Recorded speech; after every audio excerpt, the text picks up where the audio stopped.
Assalamualaikum warahmatullahi taala wabarakatuh. Sahabat-sahabat BSTV yang dirahmati Allah Subhanahu wa taala. Ramadan kembali hadir kepada kita, memberikan pencerahan dalam hidup kita, memberikan warna baru, kesegaran baru untuk kita selalu mengupgrade keimanan kita. Kondisi sekarang masih ada sisa pandemi yang membuat sebagian saudara-saudara kita masih merasa berada dalam zona yang tidak nyaman. Rezeki lagi seret.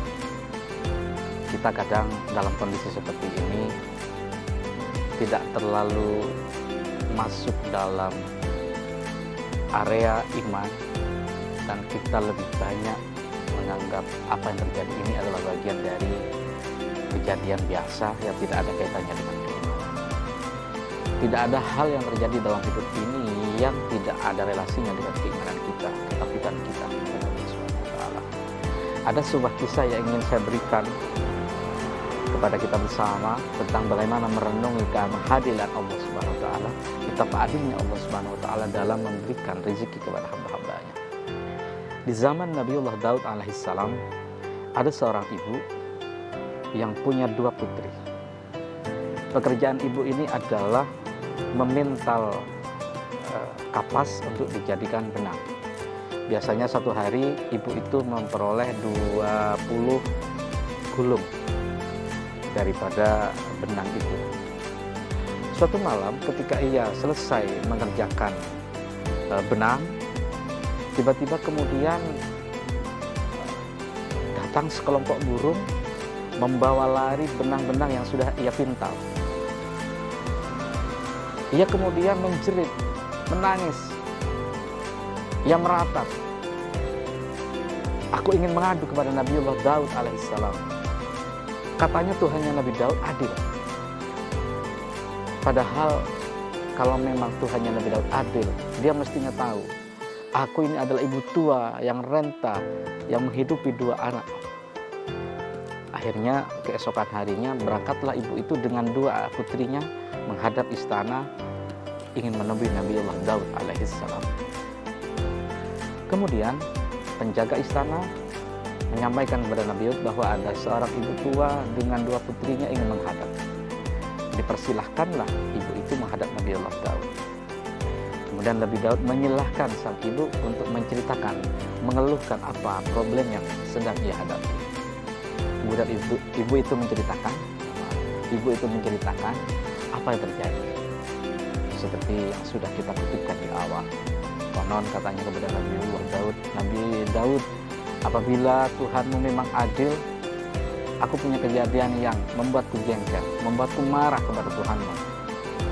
Mestinya Tuhanmu tahu, aku ini seorang ibu tua yang menghidupi dua anakku hanya dengan upah dari memintal benang. Semalam aku sudah selesai dengan pekerjaanku, aku memintal dan aku hanya memperoleh 10 gulung benang. Lalu setelah aku rapikan, tiba-tiba datang sekelompok burung membawa lari benangku. Di mana letak keadilan Tuhanmu, wahai Nabi Daud? Nabi Daud merenung, tidak menjawab ibu itu, dan memerintahkan penjaga untuk menjamu ibu itu dan memerintahkannya untuk menginap di istana. Dijamu. Hanya dijamulah ibu itu sampai nginap. Keesokan harinya kemudian datang 10 orang saudagar membawa kantong penuh diisi koin emas, dinar, menghadap Nabiullah Daud. Kata perwakilan saudagar tersebut menyampaikan kepada Nabi Daud alaihissalam, wahai Nabi Daud, ini adalah harta kami, tolong hukumi dengan hukum Allah. Nabi Daud bertanya, apa yang terjadi kepada kalian? Kemudian salah satu dari mereka menjawab, kemarin malam kami sedang berada di lautan. Tiba-tiba kapal kami bocor dan kami tipis harapan untuk selamat. Kemudian kami bernazar bersama-sama, apabila kami diselamatkan oleh Allah, maka masing-masing kami akan bersedekah 100 dinar. Wakilah ada yang mengatakan 1000 dinar. Masing-masing orang mengeluarkan 1000 dinar. Dan setelah kami putus asa, tiba-tiba sekelompok burung kemudian membawa benang. Dan dengan benang itu kami mengikat kembali perahu kami yang bocor, kapal kami yang bocor, dan alhamdulillah kami selamat. Dan inilah harta kami, hukumilah dengan hukum Allah Subhanahu wa Ta'ala. Dan kemudian Nabiullah Daud memanggil ibu tua itu dengan kedua anaknya.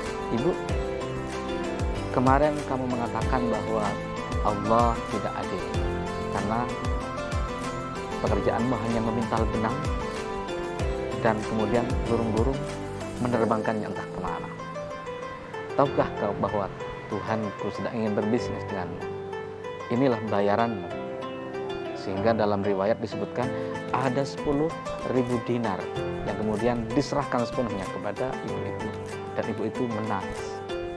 Ini adalah cuplikan sejarah bahwa kita kadang tidak terlalu yakin terhadap anugerah Allah Subhanahu wa Ta'ala, terlebih apabila kondisi kita lagi terpimpin. Maka yang harus kita lakukan adalah merefresh keimanan, mengupgrade keimanan. Ramadan adalah momentum itu, dan jangan pernah kita menyia-nyiakannya. Semoga Ramadan kita berlalu dengan indah dan kita dinyatakan lulus sebagai pembelajar di madrasah kesabaran ini. Itu saja sahabat-sahabat sekalian. Assalamualaikum warahmatullahi wabarakatuh.